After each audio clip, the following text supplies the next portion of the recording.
Christmas, a favorite time of year. Christmas, so many things to so many people. The lovely cards from friends both near and far, the punch bowl filled with tasty nectar, and mistletoe with which to steal a kiss. Christmas in the streets decorated in their holiday finery, and from each home the lights that blink a welcome warm and gay. Christmas is...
Christmas is the time for family and national customs, for traditions which have been handed down over the years, for memories of loved ones and reflections of one's past. It is a time of solemn observance in the deepest meaning of the birth. It is occasion for glad tidings and a sincere and open greeting of love and affection for your fellow man. It's relating of a story that is heard in many variations on this night, where every narrator actually plagiarizes the work of Luke, who was the first to report the greatest story ever told.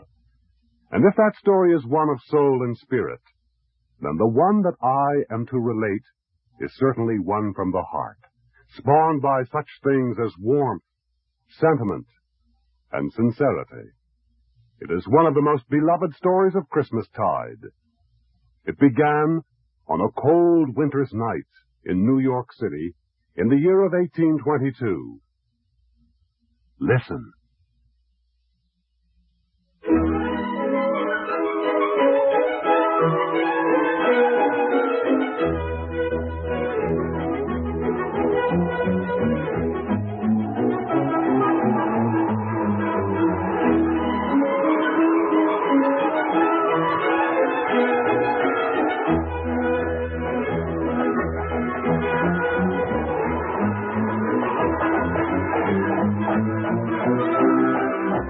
December it was, and the snow fell around the runners of the big black sleigh, moving through the streets of the city.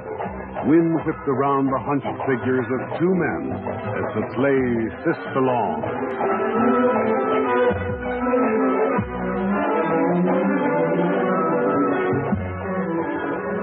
The two men were Dr. Clement Moore and his old Dutch handyman, Peter, and Moore was tired. He had left his house in mid-Manhattan early that afternoon to deliver Christmas presents to neighbors and friends. But it was evening now, and Moore was anxious to be home.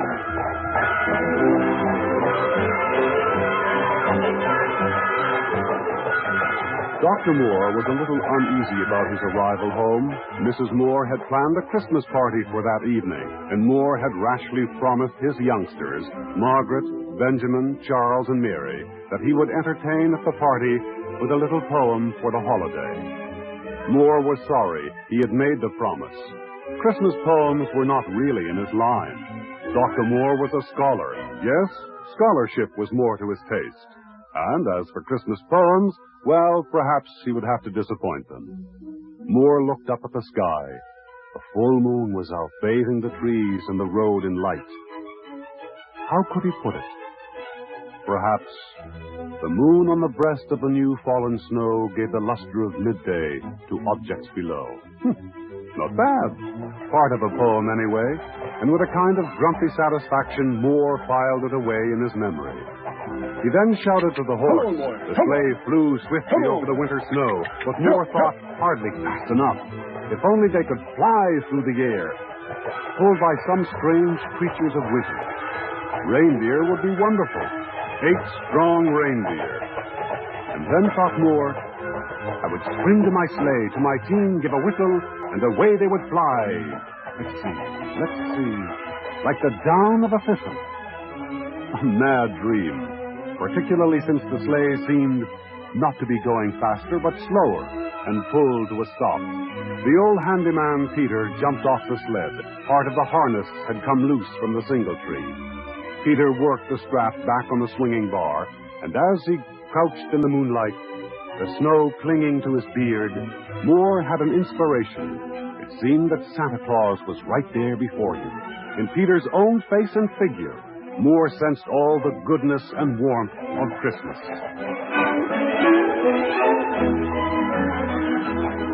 And so Dr. Clement Moore labored over his poem all the way back. And when he reached home, he went into his study and put it down in pen and ink. It was nothing really, just a bit of doggerel, but Moore was certain that the children would enjoy it that evening. How right he was.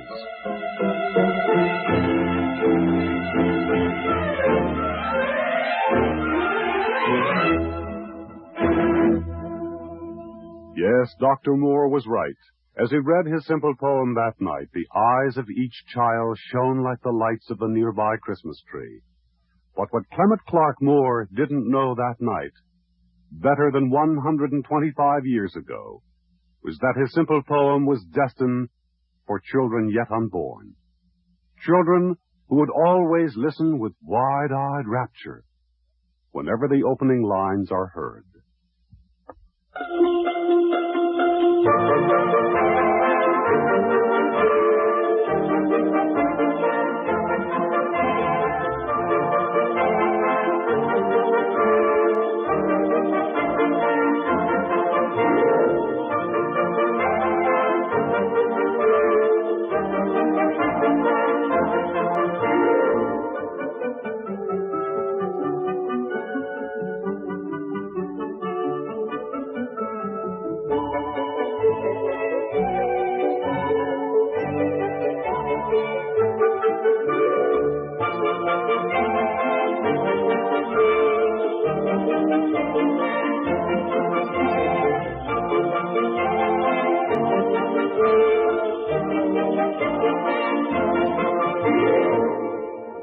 Was the night before Christmas when all through the house not a creature was stirring, not even a mouse. The stockings were hung by the chimney with care in hopes that St. Nicholas soon would be there. The children were nestled all snug in their beds, while the visions of sugar plums danced in their heads. Mama in a kerchief and me in my cap had just settled down for a long winter's nap. When out on the lawn there arose such a clatter, I sprang from my bed to see what was the matter. Away to the window I flew like a flash, tore open the shutters, and threw up the sash. The moon on the breast of the new fallen snow gave a luster of midday to objects below, when what to my wondering eye should appear but a miniature sleigh and 8 tiny reindeer, with a little old driver so lively and quick. I knew in a moment it must be St. Nick. More rapid than eagles his coursers they came, and he whistled and shouted, "Hey!" and called them by name. "Now Dasher, now Dancer, now Prancer and Vixen, on Comet, on Cupid, on Donder and Blitzen." To the top of the porch, to the top of the wall, now dash away, dash away, dash away all. As dry leaves that before the wild hurricane fly, when they meet with an obstacle mount to the sky, so up to the housetop the coursers they flew, with a sleigh full of toys, and St. Nicholas too. And then in a twinkling I heard on the roof the prancing and pawing of each little hoof, As I drew in my head and was turning around, down the chimney St. Nicholas came with a bound. He was dressed all in fur from his head to his foot, and his clothes were all tarnished with ashes and soot. A bundle of toys he had flung on his back, and he looked like a peddler, just opening his pack. His eyes, how they twinkled, his dimples, how merry. His cheeks were like roses, his nose like a cherry. His droll little mouth was drawn up like a bow, and the beard on his chin was as white as the snow. The stump of a pipe he held tight in his teeth, and the smoke it encircled his head like a wreath. He had a broad face and a little round belly that shook when he laughed like a bowl full of jelly. He was chubby and plump, a right jolly old elf, and I laughed when I saw him in spite of myself. A wink of the eye and a twist of the head soon gave me to know I had nothing to dread. He spoke not a word, but went straight to his work and filled all the stockings, then turned with a jerk, and laying his finger the side of his nose, and giving a nod, up the chimney he rose. He sprang to his sleigh, to his team gave a whistle, and away they all flew like the down of a thistle. But I heard him exclaim ere he drove out of sight, "Happy Christmas to all, and to all a good night."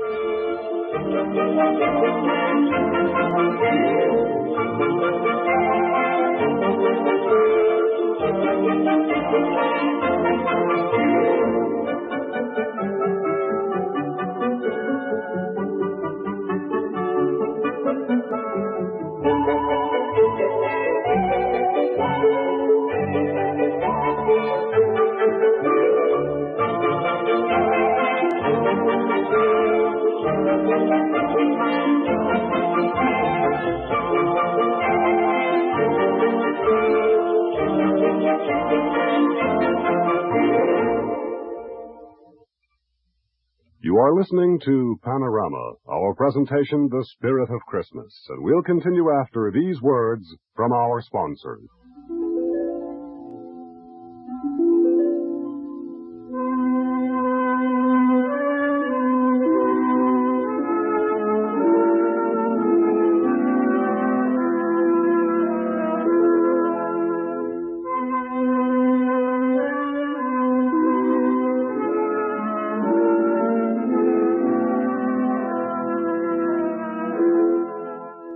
The flame of the thick tallow candle on the desk flickered wildly. The priest of the little Austrian village stared out into the darkness. Weariness, even despondency, embraced him. It was Christmas time in the year of 1818, and the sun had long since dipped behind the frosted peaks of the mountains rimming the town of Obendorf. The Reverend Joseph Moore sighed.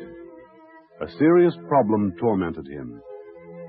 The village priest and organist Franz Gruber of the tiny church of St. Nicholas had spent many days working out plans for a festive Christmas observance.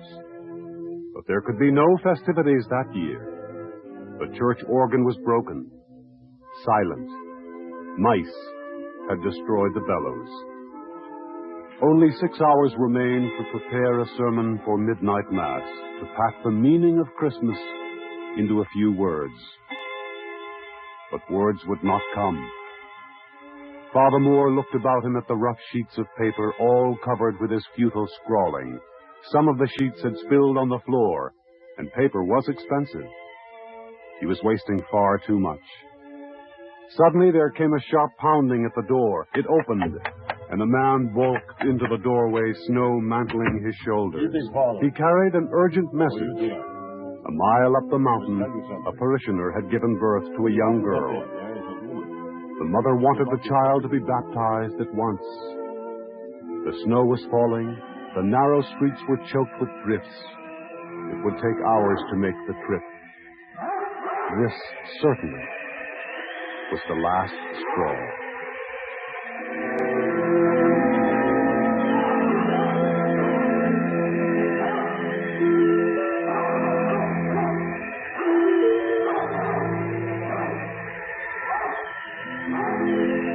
Father Moore reached wearily for his hat and coat. As he stepped into the night, he breathed a silent prayer that his flock might find the message of Christmas in their own hearts. The journey seemed to take an eternity, but strangely enough, the sight of the proud, radiant mother and her new baby brought a curious peace to Father Moore. And as he tramped home through the drifting snow, his thoughts turned again and again to the serenity of the mother and child he had seen. In Father Moore's mind, the words to a poem began to form. He considered arranging them into a sermon weighty with meaning, sturdy with rules and sound precepts. He could not. But the poem kept recurring to his mind. It was all but finished when he finally kicked the snow from his boots and sat down before the fire in his study. His friend Franz Gruber was waiting for him. Father Moore scribbled the words to the poem on a sheet of paper and showed them to Franz. What do you think here? Gruber gripped Father Moore's arm and said, Listen. "That would make a fine Christmas card." So Gruber set Father Moore's simple poem to music, even though the church organ was broken. At midnight mass that evening, Father Moore forced his mind to follow the ritual, but again and again it turned to the distress he felt at failing the simple people of the parish. Father Moore had all but finished saying the mass when the first thin sound of a guitar crept through the gathering of still bowed heads, moving toward the altar. It was a 12-stringed peasant guitar, Franz Gruber's own. With the sound came the faltering voices of children, the children in the tiny church's choir.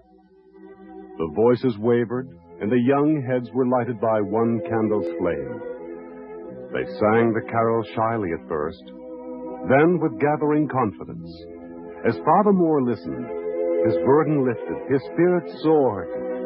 He knew that the song would serve as his sermon. But Father Moore didn't know that his simple song was destined for the ages. He couldn't know, of course, for he was hearing that poem set to music for the very first time. But it did seem right to him, and as his hand rose in benediction over the heads of the children, the words echoed sweetly, clearly, through the little church.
be afraid, Mary. You have found favor with God. You shall conceive and bear a son, and shall give him the name Jesus. Why Jesus? Mary didn't ask. In the Aramaic language which she spoke, the proper noun Jesus was written with the same characters as the verb he will save. To call a child Jesus was to forecast that he would be Savior of his people. The meaning of Christmas is also vividly conveyed by another name, Emmanuel. Millions of words have been written to explain the incarnation, but the whole doctrine is summarized in this Hebrew name, Emmanuel. It means God is with us. In time, men would call him the Christ. That is a title, not a surname. He did not reject this title, but preferred the Son of Man. This means little or nothing to the average modern Christian, whose knowledge of Scripture is limited to a nodding acquaintance with the New Testament. But to the first century Jews who knew the Old Testament by heart, it recalled the prophet Daniel's vision of a Son of Man coming down from heaven to establish an everlasting dominion which shall not pass away.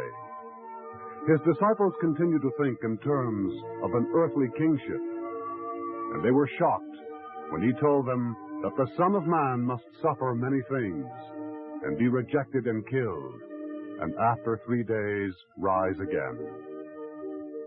The suffering servant, his experience was foreseen by the prophet Isaiah. He was despised and rejected by men. He was despised, and we esteemed him not. In the dazzling light of the resurrection, the disciples finally saw the point. We have seen and do testify, said St. John, that God has sent his Son as the Savior of the world. But it remained for St. Luke, greatest of the New Testament poets, to express the post-resurrection faith. Through the tender mercy of our God, the dayspring from on high has visited us to give light to them that sit in the darkness and to guide our feet into the way of peace.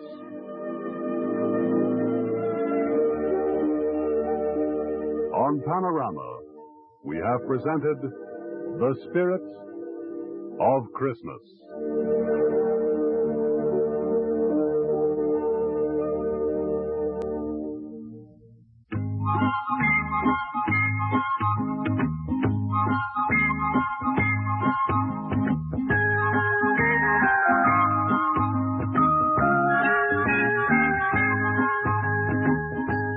A very pleasant good day, everyone, and welcome to a Christmas Panorama, a time of high spirits, of conviviality, of good cheer. It's a time to feel the warmth of an open fire, the giddiness of an eggnog or two, and the closeness of friends. From your local Kiwanis Club and your host on Panorama, Mike Four, we have a Christmas gift for you, boxed and tied in the most popular tradition. It's a gift which will undoubtedly kill for all time the old axiom about the best things coming in small packages. For today, we have the merriest, happiest, most meaningful and musical Christmas ever. We have for you many different expressions concerning the Yuletide season. Its meaning for some, its memory for others, its music, and its celebration. It's Christmases past and present. It's a very special time of year. A time when we all want to be better. But the main significance of December 25th for Christians is that it marks the birth of a man sent to earth by God to proclaim a message of peace and goodwill to all people. These are our wishes for you as we present A Christmas Panorama, Part 2 of The Spirit of Christmas.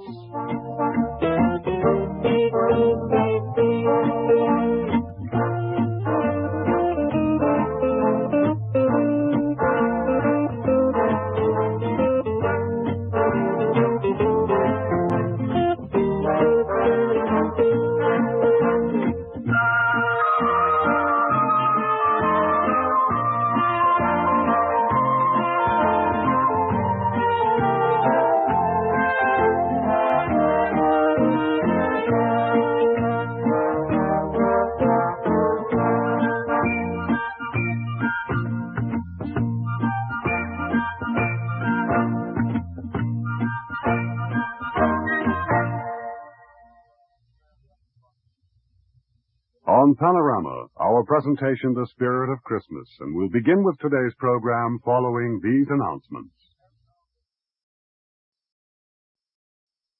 Christmas is a holly wreath hanging gaily on the door. The iridescent lights that shimmer on the tree, long-fingered tinsel reflected in brightly colored balls.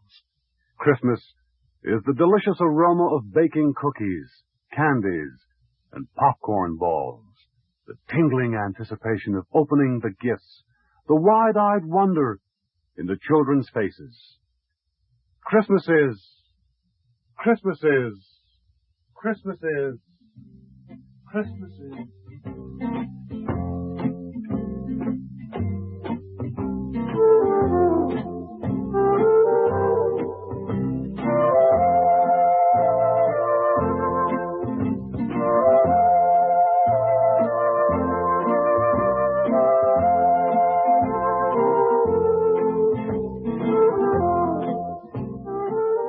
Christmas is holly and mistletoe, turkey and dressing, music and merrymaking. Christmas is excitement and exhaustion, giving and forgiving, caring and sharing. Christmas is children of all ages, with stockings hung carefully along the length of the mantel, and a plate of donuts and a big red apple thoughtfully in place for old St. Nick when he makes his midnight round.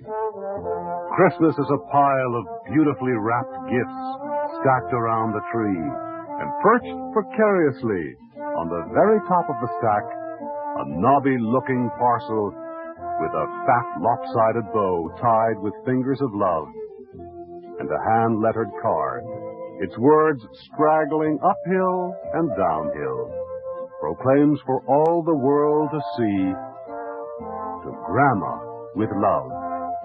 And all the critics agreed that this is truly the most beautiful package of them all.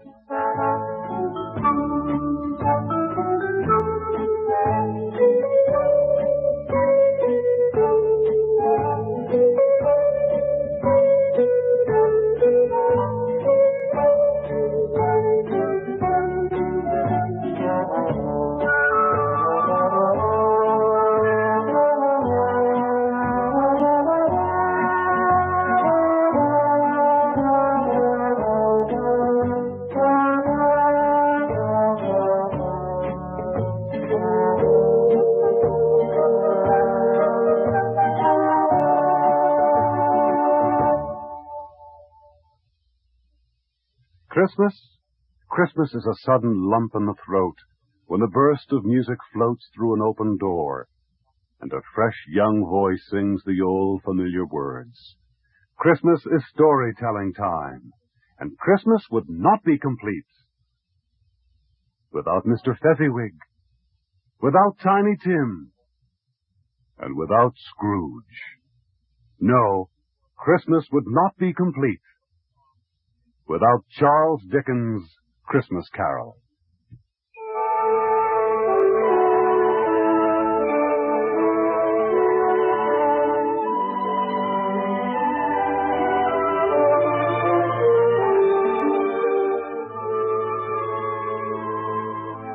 Yes, the bedpost was his own, the bed was his own, the room was his own, and best and happiest of all, the time before him was his own, to make amends in. "I will live in the past and present and future," Scrooge repeated as he scrambled out of bed. "The spirits of all three shall strive within me. Oh, Jacob Marley, heaven and Christmas time be praised for this. I say it on my knees, old Jacob, on my knees." He was so fluttered and so glowing with his own good intentions that his broken voice would scarcely answer to his call. He had been sobbing violently in his conflict with the spirit, and his face was wet with tears. "They are not torn down," cried Scrooge, folding one of his bed curtains in his arms. "They are not torn down, rings and all. They are here. I am here. The shadows of the things that would have been may be dispelled. They will be. I know they will." His hands were busy with the garments all this time, turning them inside out, putting them upside down, tearing them, mislaying them, making them parties to every kind of extravagance. I don't know what to do, cries Scrooge, laughing and crying in the same breath. I am as light as a feather. I am as happy as an angel. I'm as merry as a schoolboy. A Merry Christmas to everybody. A Happy New Year to all the world. Hello there. Woo-hoo. Hello. He had frisked into the sitting room and was now standing there.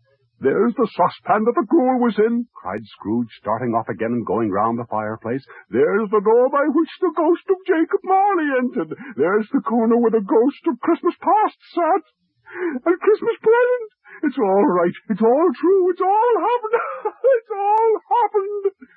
Really, for a man who had been out of practice for so many years, it was a splendid laugh, a most illustrious laugh. The father of a long, long line of brilliant laughs. I don't know what day of month it is, said Scrooge. I don't know how long I've been among the spirits. I don't know anything. I'm quite a baby. Never mind. I don't care. I'd rather be a baby. Hello! Hello there! He was checked in his transports by the churches ringing out of the lustiest peals he had ever heard. Running to the window, he opened it, put out his head. No fog, no mist, clear, bright, jovial, steering, cold, piping for the blood to dance to, golden sunlight, heavenly sky, sweet fresh air, merry bells, oh, glorious, glorious. What's today? Cried Scrooge, calling downward to a boy in Sunday clothes, who perhaps had loitered in to look about him. Huh? Returned the boy with all his might of wonder. What's today, my fine fellow? Said Scrooge. Today? Today, replied the boy. Why, today is Christmas Day. It's Christmas Day, said Scrooge to himself. I haven't missed it. The spirits have done it all in one night. They can do anything they like. Of course they can. Of course they can. Hello, my fine fellow. Hello, returned the boy. Do you know the porter is in the next street but one at the corner? Scrooge inquired.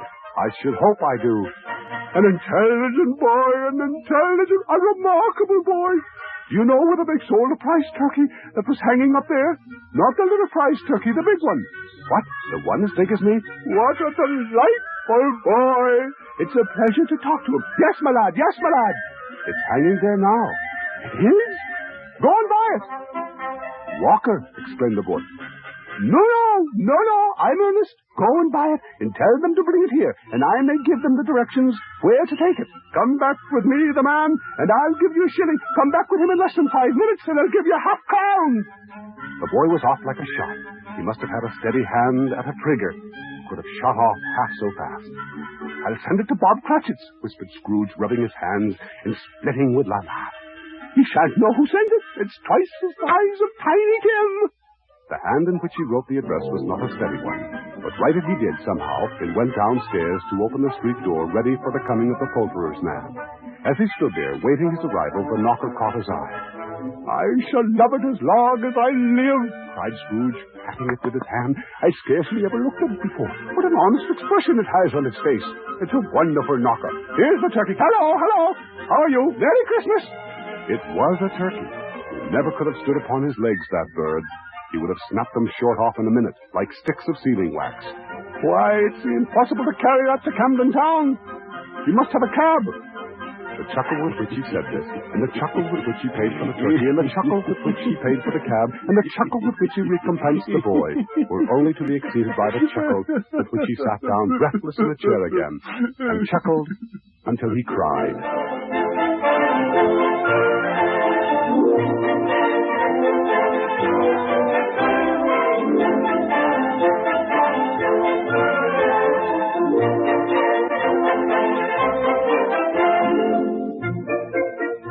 Dressed himself all in his best, and at last got out into the streets.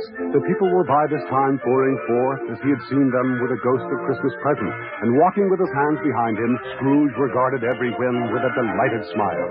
He looked so irresistibly pleasant, in a word, that the 3 or 4 good human fellows said, Good morning, sir. Merry Christmas to you, sir. Scrooge. Good morning, sir. Said often afterwards that of all the blithe sounds he had ever heard, those were the blithest in his ears. He had not gone far when, coming on toward him, he beheld the portly gentleman who had walked into his counting-house the day before and said, Scrooge and Marley's, I believe. It sent a pang across his heart to think how this old gentleman would look upon him when they met, but he knew what path lay straight before him, and he took it. My dear sir, said Scrooge, quickening his pace and taking the old gentleman by both hands. "How do you do? I hope you succeeded yesterday. It was very kind of you. A Merry Christmas to you, sir." "Mr. Scrooge?" "Yes, that's my name, and I fear it may not be a pleasant one to you. Allow me to ask your pardon. And will you have the goodness, sir?" Here Scrooge whispered in his ear. "Lord bless me," cried the gentleman, as if his breath were taken away. "My dear Mr. Scrooge, are you serious?" "If you please, not a farthing less. A great many back payments are included in it, I assure you. Will you do me a favor?" "My dear sir, I don't know what to say about—" "Don't say anything, please. Will you come and see me?"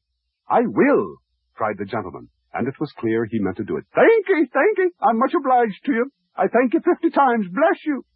He went to church and walked about the streets, and watched the people hurrying to and fro, and patted the children on the head, and questioned beggars, and looked down into the kitchens of houses, and up to the windows, and found that everything could yield him pleasure.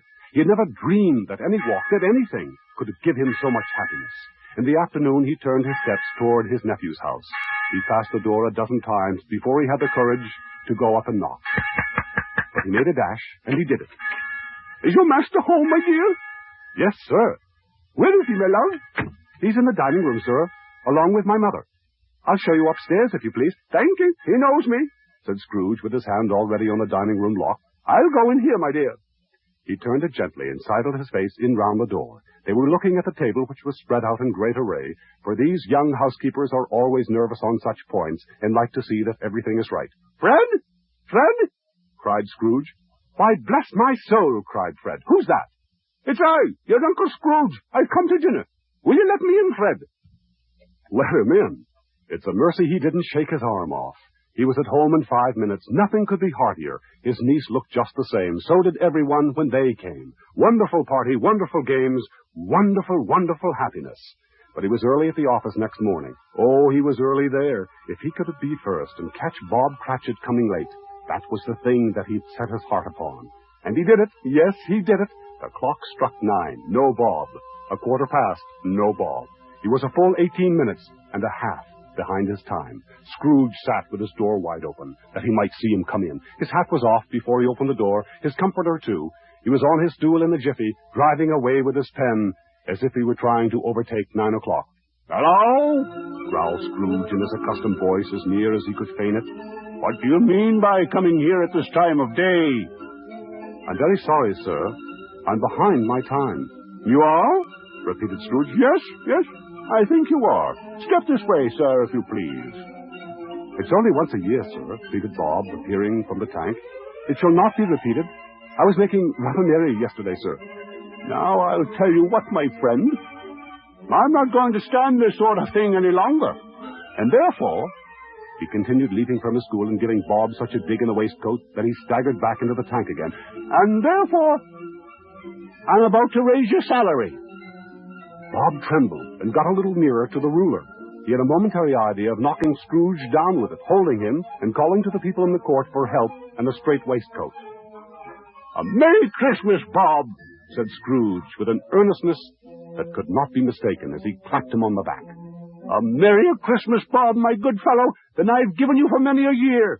I'll raise your salary and endeavor to assist your struggling family, and we'll discuss your affairs this afternoon, Bob. Make up the fires, buy another scuttle of coal, before you dot another I, Bob Cratchit." Scrooge was better than his word. He did it all, and infinitely more. And to Tiny Tim, who did not die, he was a second father. He became as good a friend, as good a master, and as good a man as the good old city knew, or any other good old city, town, or borough in the good old world. Some people laughed to see the alteration in him, but he let them laugh, and little heeded them, for he was wise enough to know that nothing ever happened on this globe for good, at which some people did not have their fill of laughter in the outset. And knowing that such as these would be blind anyway, he thought it quite as well that they should wrinkle up their eyes in grins as have the malady in less attractive forms. His own heart laughed, and that was quite enough for him. He had no further experiences with spirits, but lived a happy life ever afterwards. And it was always said of him that he knew how to keep Christmas well, if any man alive possessed the knowledge. May that be truly said of us and all of us. And so, as Tiny Tim observed, God bless us, everyone.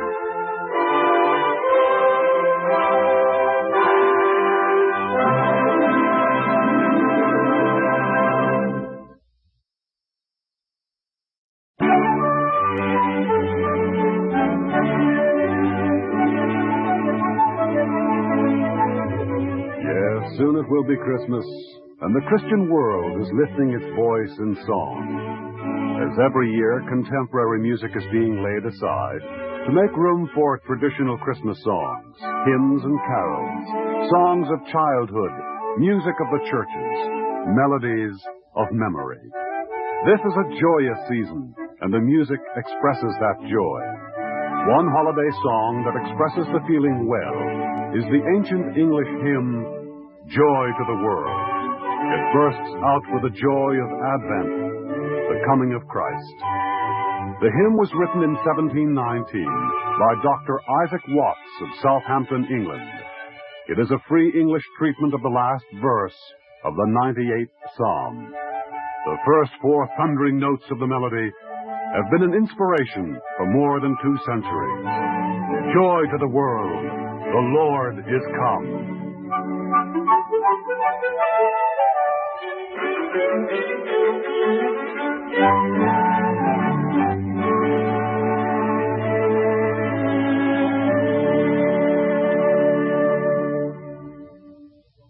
Another holiday song from England is Hark the Herald Angels Sing. The words were written by Charles Wesley, brother of John Wesley, founder of Methodism. In 1739, this hymn was the only one of Wesley's included in the Book of Common Prayer. Felix Mendelssohn wrote the music, and in 1850, organist William Cumming of England's Waltham Abbey adapted the music as a setting for Wesley's words.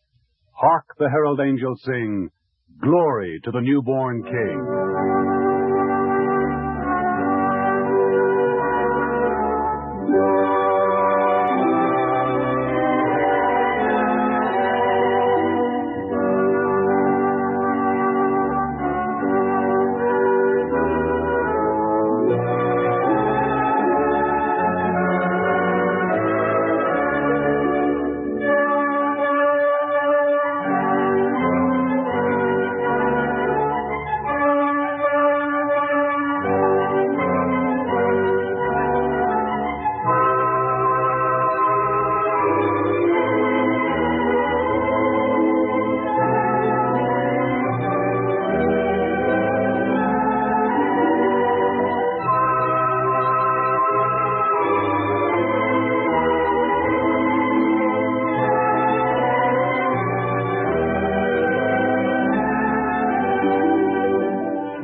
On Christmas Eve, 1865, a young rector of Philadelphia's Holy Trinity Episcopal Church visited Bethlehem. Phillips Brooks retained the memory, and 3 years later he wrote down his thoughts in lyric form. His organist and choir master wrote the music, and the result was first sung in one of Brooks's Sunday school classes. O little town of Bethlehem, how still we see thee lie. Above thy deep and dreamless sleep the silent stars go by. Yet in thy dark streets shineth the everlasting night. The hopes and fears of all the years are met in thee tonight.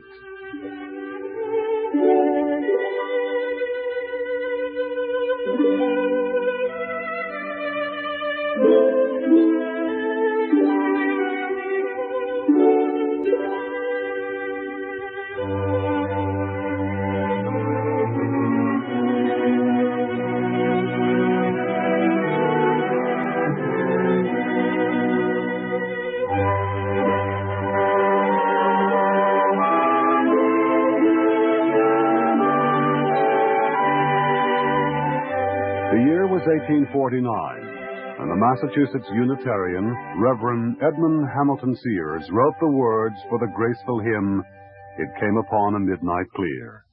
The music is by Richard Storr Willis, a friend of Mendelssohn. A Boston editor, who was also a preacher, used to quote the hymn. He said no matter how poor his sermon might be, the hymn made up for it. The words he liked so well begin, "It came upon the midnight clear, that glorious song of old, from angels bending near the earth to touch their harps of gold."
On Panorama, the spirit of Christmas, and we'll conclude following these words from our sponsors. Ladies and gentlemen, boys and girls, Christmas is the grandest holiday of the year for the world, regardless of faith or philosophy. The Christmas spirit, the love and tolerance taught by Jesus, whose birth is commemorated, can be applauded by all. No force the world has known has created so great an impact on humanity as did the teaching of Jesus. No one can ignore the message, nor can one be unimpressed at Christmas. On behalf of your local Kiwanis Club, this is your host, Mike Wark, thanking you for listening and wishing you the merriest and happiest of Christmases.